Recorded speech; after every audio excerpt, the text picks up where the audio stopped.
show. So we're live now. I guess let's first of all, thank you for coming on the show. Really great to have you, and also just to kind of see, from what the idea that you had starting with the handbags, right? But more importantly, walk us through that journey of how you got to the idea of creating your own handbag. Where should we start? From way the beginning, or Let's start way from the beginning, like way from the beginning? beginning, because I also wanted to get your thoughts on your upbringing and how that impacted your decision Yeah. in all the careers you've had, because you've been pretty consistent with the type of roles that you were looking for, and this is sort of like the culmination of all those decisions. Mm-hmm. I would say my first initial brewing of ideas probably stemmed from my creativity of always crafting things, right? And it could have been from my mom's influence, which I really believe was kind of that hidden gem. She was a tailor. She was very progressive in her days, right? Women in Vietnam back in the 50s and 60s do not have a career. They've always been groomed to be a good housewife, to cook, to clean, and to become domesticated. She was never like that. She was one of the 6 kids in the family. She was probably the eldest for a woman. For the daughter, she was the eldest one, and she always had this idea that she needed a career on her own, and she wanted to be a tailor. And so she had asked to take classes, and back then in Vietnam you do kind of like an apprenticeship where you find someone that does it for a living and you ask to teach yourself and like pay them and whatnot. But there wasn't a lot of money in her family, just with 6 kids to feed. So my mom would save a little bit of her lunch money every day until she had enough, and then pitched it to her mom and dad. And obviously her dad was very supportive, as a little girl. Her mom wasn't as supportive, but couldn't deny it when she was able to come up with a solution, right? So she was able to go and learn to sew áo dài, Vietnamese dresses, which is customary, and that's what primarily women wore in Vietnam at the time.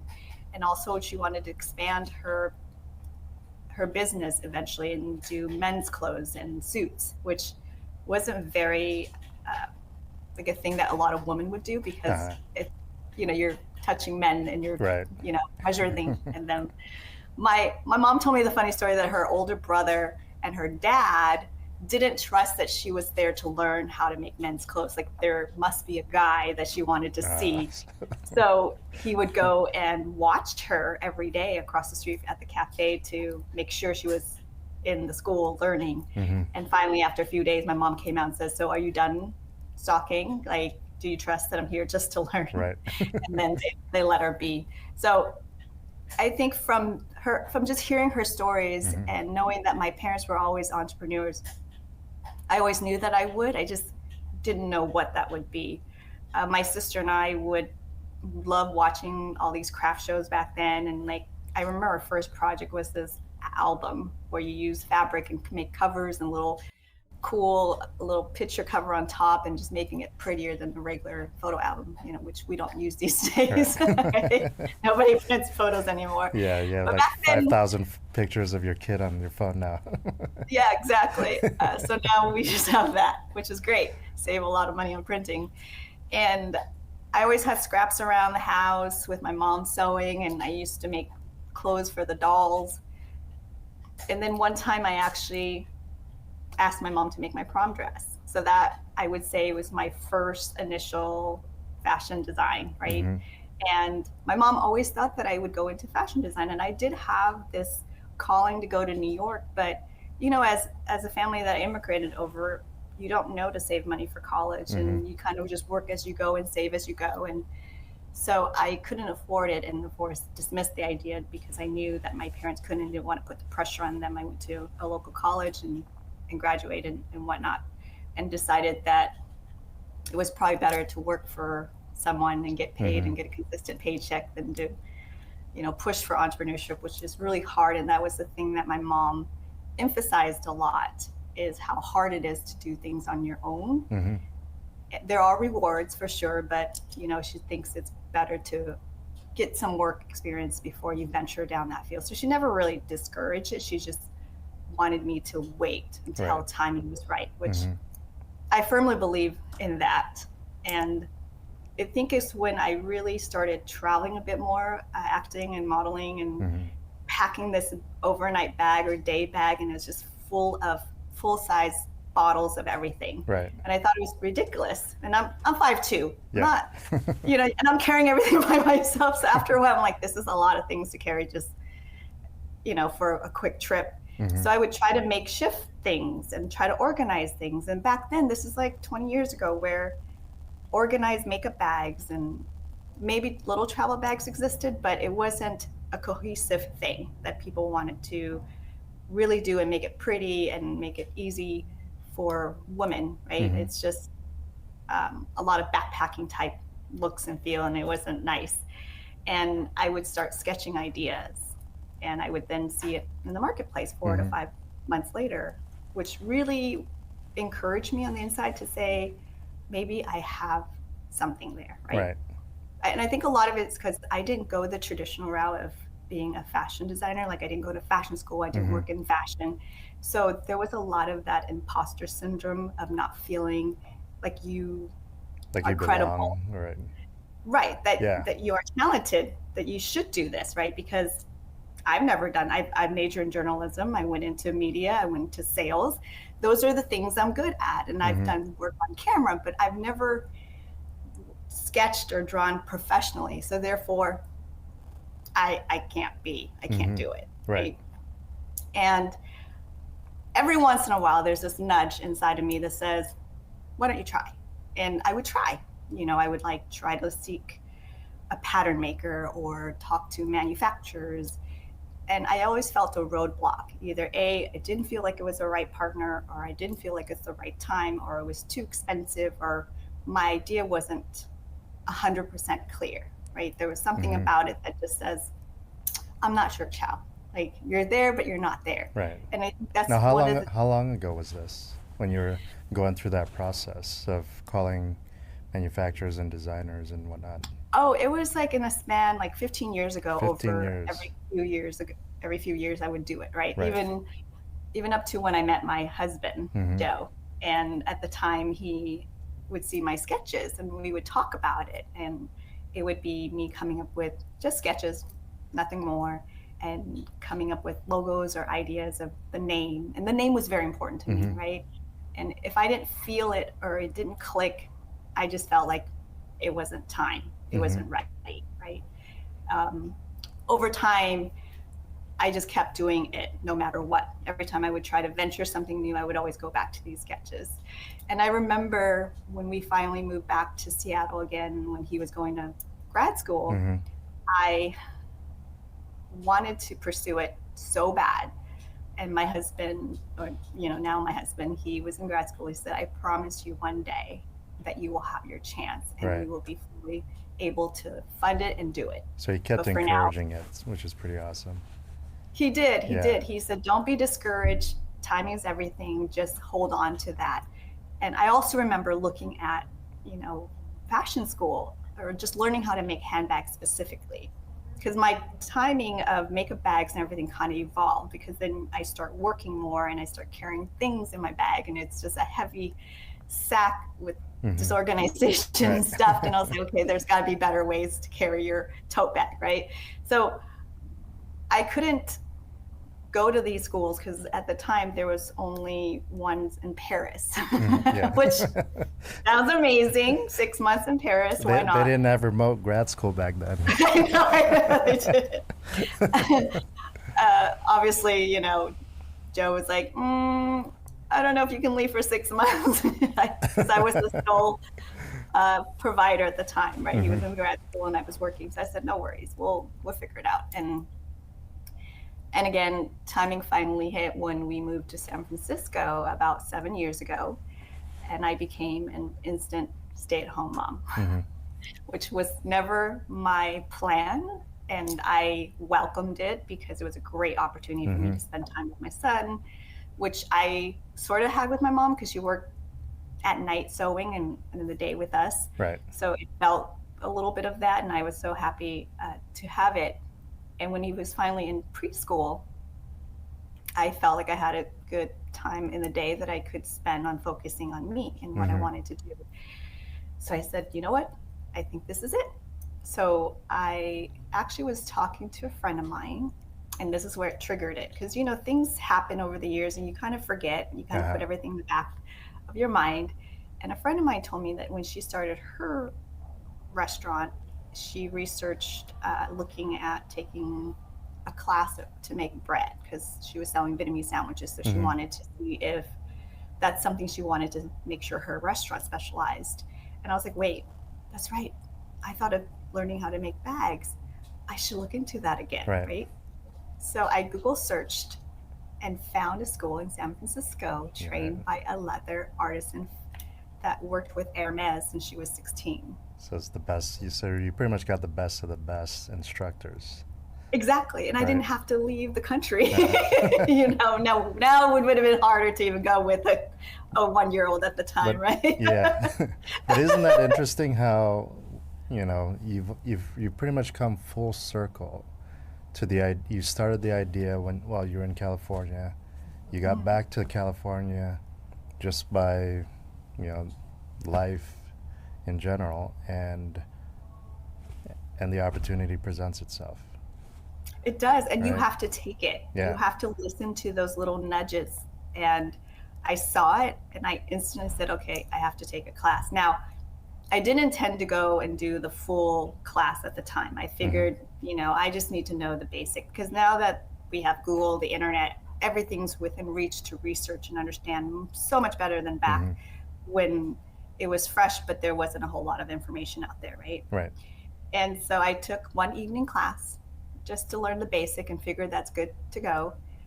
But obviously, when you have this craft, like passion for creativity, it gets lit the minute you're surrounded by it, right? So I walk into this studio.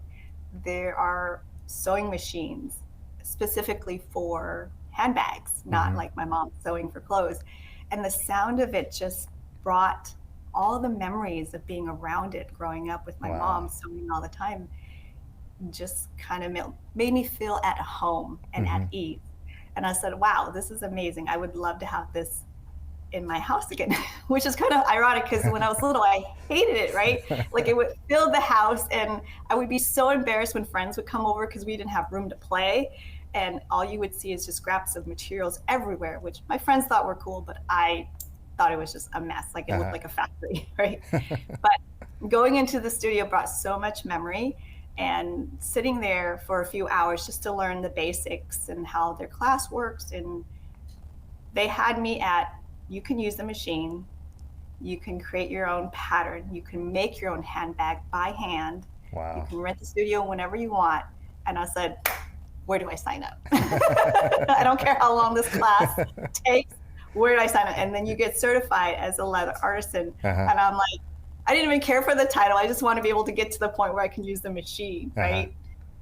So I did that, and I thoroughly enjoyed it. I loved it so much. I bought a bunch of the tools and, worked on it at home off time, created all these projects and handbags.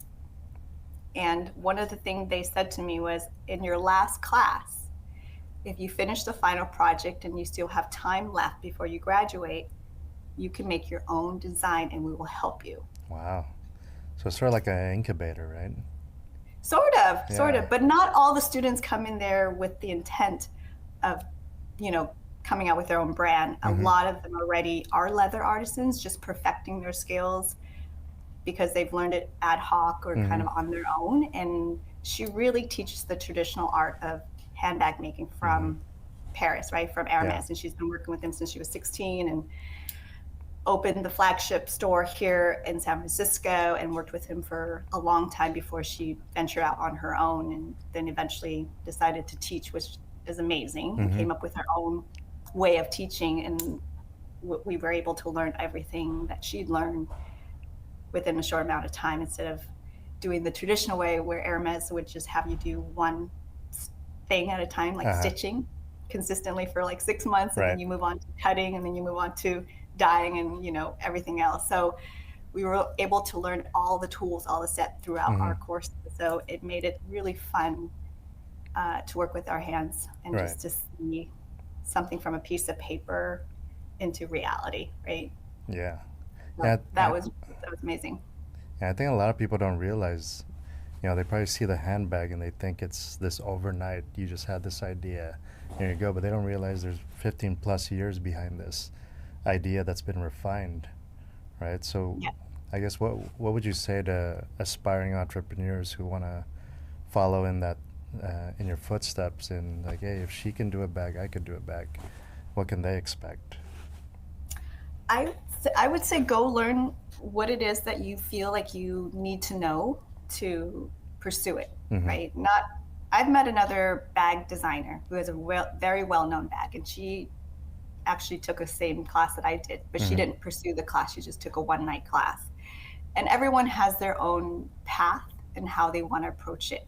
And I think that's the biggest thing I've learned, because for years I kept saying I couldn't do it because I didn't do the path that I thought was what you needed to do to go to Parsons Design School, or go work for a luxury brand, or work for handbags, or become a tailor or sewer, or whatever it is in that category that I thought would lead me to where I am. It doesn't necessarily have to be that way. Right. You get inspired and something ignites you to pursue every aspect. And everything that I've learned in the last year, meeting so many different entrepreneurs, we have so many different backgrounds and experiences that push us to create something different in a different field. That doesn't mean we don't belong. It's because we fell in love with it and have a passion for it. And that's all you need to be able to pursue it, right? Right.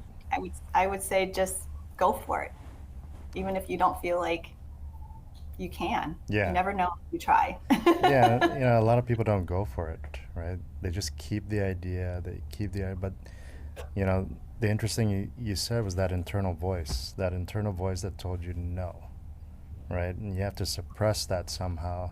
And it's also probably you hear from your friends, right? Oh, you can't do that. You got to do this. You got to do this. So there's all these barriers being created, when in reality, if you think about it, Louis Vuitton, the founder, was this kid that just needed to find a way to make money, and he thought he's just going to go put together a crate and wrap it in LV and sell it, right? And lo and behold, it became this global brand. But yeah, if you go on, watch old videos on how these brands like Hermes, Louis Vuitton's got started. It started with a kid with an idea. Yep. And they acted on it. So execution is important.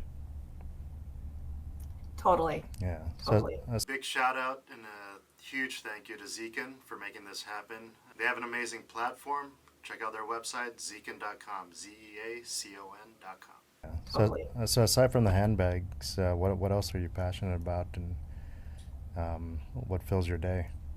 What fills my day? my 8-year-old. Yeah. I have to find that balance.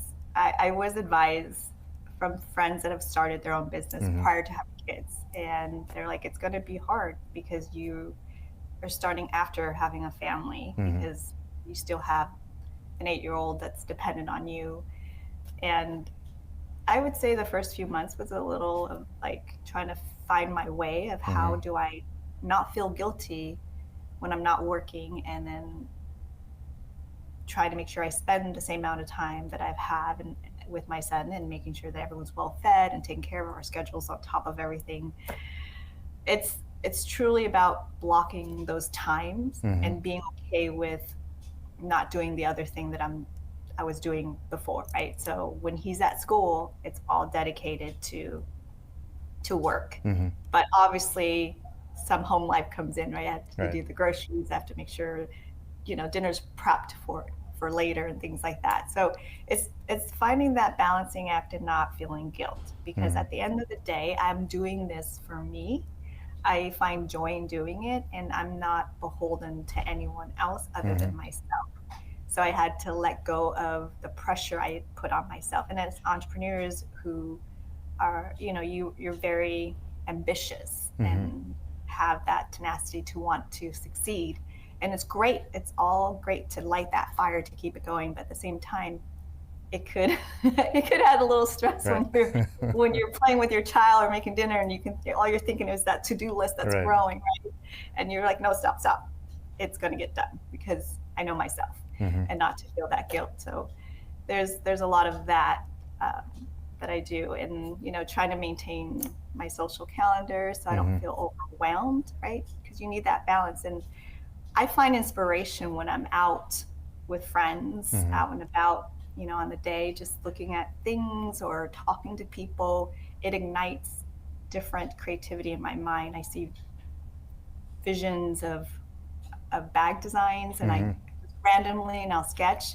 And because my designs are all very intentional in terms of how it's designed to really change your mindset about who you are as a person and how you go about your day, but also about how you use a bag on day to day, truly. And so for me to be able to interact and continue to be social out there, I see that, and I feel that creativity from that, and that makes me a better designer. Do you have a bag with you that you could share with the audience? Well, I can show you my original bag that I hand sewn. So this is the original. You can see it's quite different from the rose bag that's out. But this is what I handmade in class, and this is crocodile skin that I found in the school. So you can and there's always the pink and the hidden wallet. So tell us about the design and what inspired like this particular model. I would say at that stage in my life where I've become a mom and I have my work experience that have also been a part of me, and I realized that over time I've forgotten about me, right? Everything that I carry and do was for my child or my family. And when he got to a certain age where I didn't feel like he got sticky fingers or that I was carrying a lot of like sticky food, I felt comfortable carrying a nice bag. I had my Gucci camera bag, and I was really happy to lighten that load. I didn't have that heavy tote or backpack full of diapers and bottles. But I was like, why do we have to let go of those things just because we're a mom, right?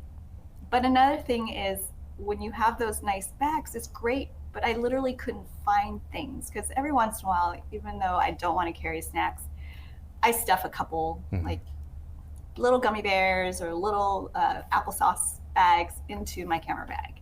And I remember one day my son goes, "Hey, mommy, can I have a snack?" And I was digging through it because we were busy. I was doing a couple things, at the store, and I'm digging for a snack for him, and I couldn't find it. My bag wasn't that big.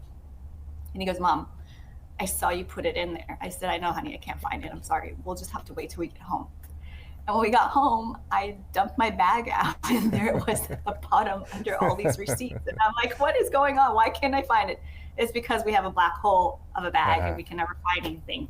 And when I designed this, I vividly had that in mind. And I'm like, I know women know this really well, and it's annoying, but we just accept it as a norm. Why do we have to? And those that don't often try to find things to fix it, which I have done. But those inserts and things are amazing, but you end up adding more load to it, right? They add weight, and it gets heavy, right? And we get a bad back just from carrying our kid all day long, and then now we have to carry another bag on our shoulder. So I wanted to really create something that will help lighten that load. And first of all, the wallet is kind of our thing, right? So I have this, and it was my favorite. Was not my favorite for my teacher. She was like, what is this exterior wallet? I don't understand. I was like, let's just go with it. And she did. She loved it. But she made me hand stitch this all by hand. She wouldn't let me use machine. I think it was her way of teaching me, when you want to make something difficult, you have to really want it and sew it so that it is well done, and you get more detailed work into hand sewing than machine. So when you say hand stitch, Are you personally pushing the needle through leather? I am. I Wow. am. That must have been a workout. It's more therapeutic than Mm-hmm. anything, right? You have this little wooden thing that holds the leather together, and Mm-hmm. you just stitch it. Obviously, there's these little tools that help Mm-hmm. prick the hole slightly, so it gives you kind of like the guide, but you do have to. And it's interesting. I've watched a lot of different videos of leather artisans making Mm-hmm. bags, and their technique is different.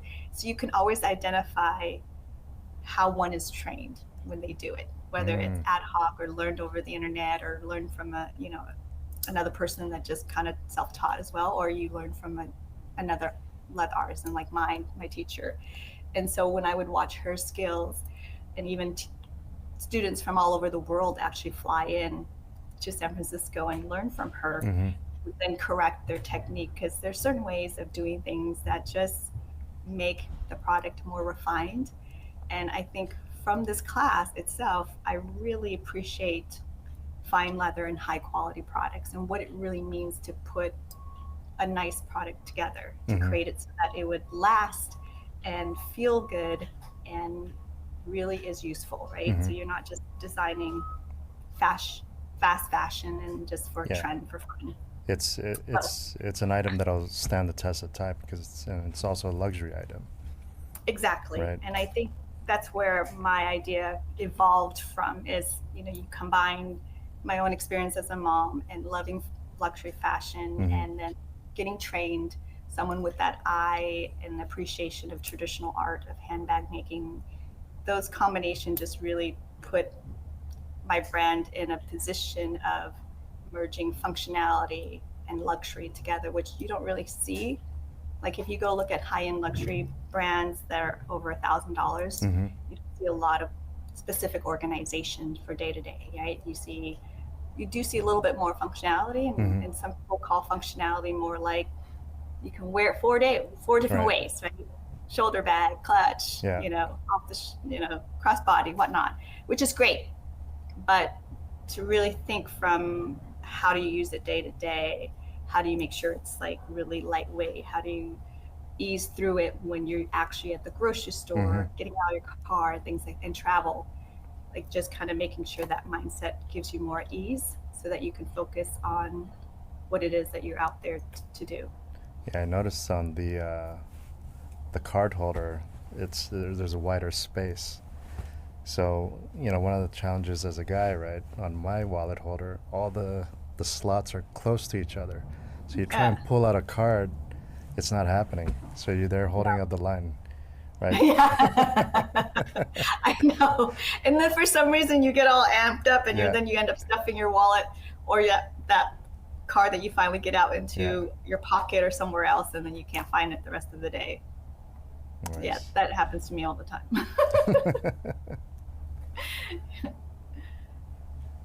So is there anything else that you'd like to share with our listeners to kind of inspire them, or just some tips on if they're thinking about starting their own business, and if they're a mom, what can you tell them? I would say surround yourself with like-minded entrepreneurs. I find that when you're around mompreneurs or entrepreneurs, you guys have the same mindset.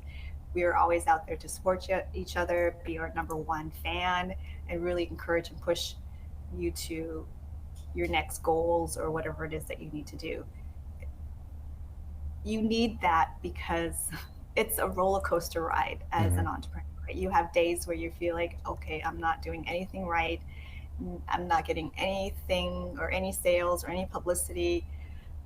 But just being around those people who understands and can relate will just give you that extra nudge of encouragement and motivation.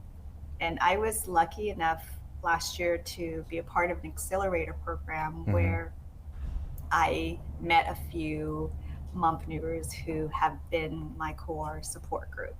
And I wouldn't have gone through this past year without them. There's obviously meltdowns between everybody every once in a while, and it helps to have them understand how you're feeling. And not all your friends and family would understand, right?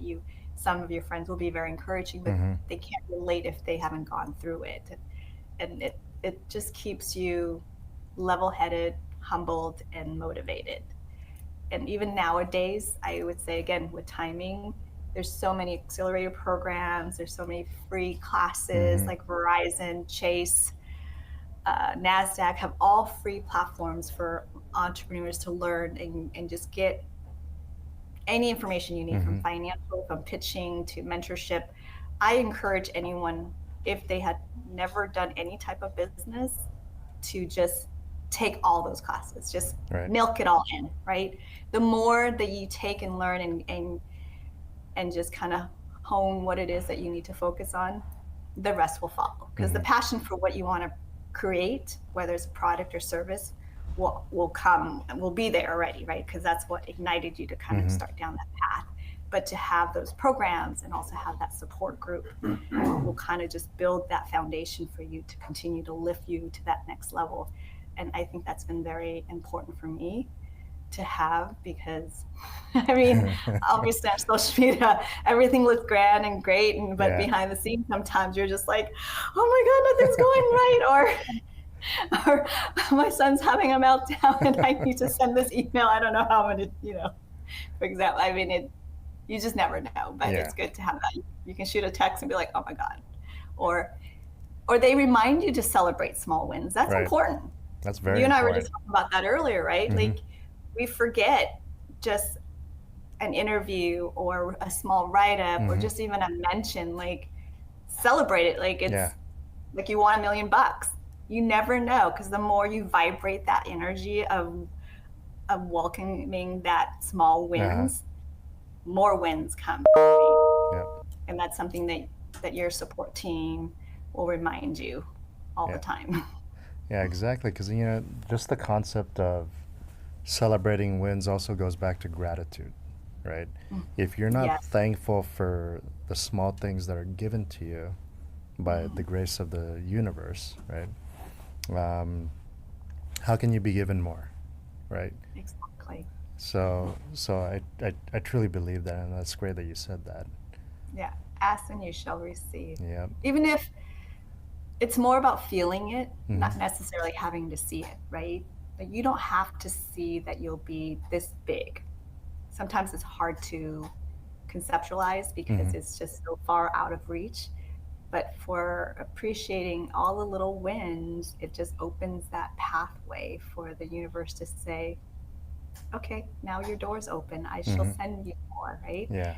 Which is also why my bag has a very specific pink color, which in feng shui it means self-love and positivity. And I think every woman, any individual that buys my bag, when you open it, you see that pink, because the more you find self-love and positive within yourself, you will receive more of that continuously. And it helps you take that extra step of wherever you need to go every day. Because there's days you don't feel like going to the grocery store or getting dressed up or getting out or doing whatever that's on your to-do list. But you can have these subtle nudges and reminders. Every little step helps, right? To open that door of the universe saying, yes, here's more for you. That's powerful. It's cheesy, but it's true. No, I'm a believer. So, totally. I think a lot of people are too. And especially with what's going on in the world right now, I think people are looking for inspiration, right? And especially as a mother, right? We all know how hard you guys work. And for you to even start a business, that's a big deal. And I think other mothers should look to that for inspiration. Thank you. Yeah. And they're welcome to ask me any questions. I will be real. Don't sugarcoat it. Yeah, earlier we were talking about it takes 10 years, and just people don't see that, right? They only go on YouTube, they see a guy on a surfboard or a girl in a villa in Thailand, and they say, let me show you how to be successful. Sign up here. Yeah. Click on the link below. Right. You think it's instant. Yeah. But then once that success hits and then they really dive into the story and then you learn, oh, well, it started 10, 15 years and there's been so much struggles or up and downs, and it's amazing. And those things really humble you and ground you to say, okay, I'm on the right path. Right. I mean, there are those rare, exceptions, but even those still had some, backstory and leading up to that point, right? But you just got to want it and just keep pushing and pivot and move with the flow of ideas and wherever the market hits you, and then you'll get there. Yep. Whatever makes you happy, whatever that looks like. Well, we want to be respectful of your time, and thanks for coming on the show. Where can people find your bag? They can find it on my website. It's just www.chausaenz.com. Or there's a couple places that will be popping up where you can see it in real life. We do have one boutique in Boston right now. Oh, nice. Yeah. That's carrying it, and potentially in Menlo Park, which we're still up negotiating, but slowly and surely we're getting out there. Baby steps, right? Yeah. Small wins. Someday I'll be at Neiman Marcus. Someday soon. Or Nordstrom. Nordstrom. I'm opening that door. I did talk to Nordstrom. Yeah? Yeah. We'll circle back. Yeah, we'll circle back on that conversation. Maybe by the time next year or so, when I come back on your podcast, I'll have a different story. Yeah, we'd love to have you back on the show. So we're going to bring people back on. Well, thanks again. Give my regards to Joe. Apologize for me on the 49ers. I know he loves them. I'm still a Seahawks. Don't you forget that. It's a divided house, but right. It's okay. It's only during football season. Yeah. Well, hey, thanks for coming on the show again, and appreciate your time. Thank you. Have a great day. Bye. Bye. Thank you for tuning into the show. If you found value in what our guests shared and what we share on the show, please feel free to share with your friends and family. We'd love to see you back here. Thank you again. And you can find us on pretty much every social media channel, YouTube, iTunes, and Spotify as well. Thank you for watching. Thank you for tuning in. Step into the unscripted arena.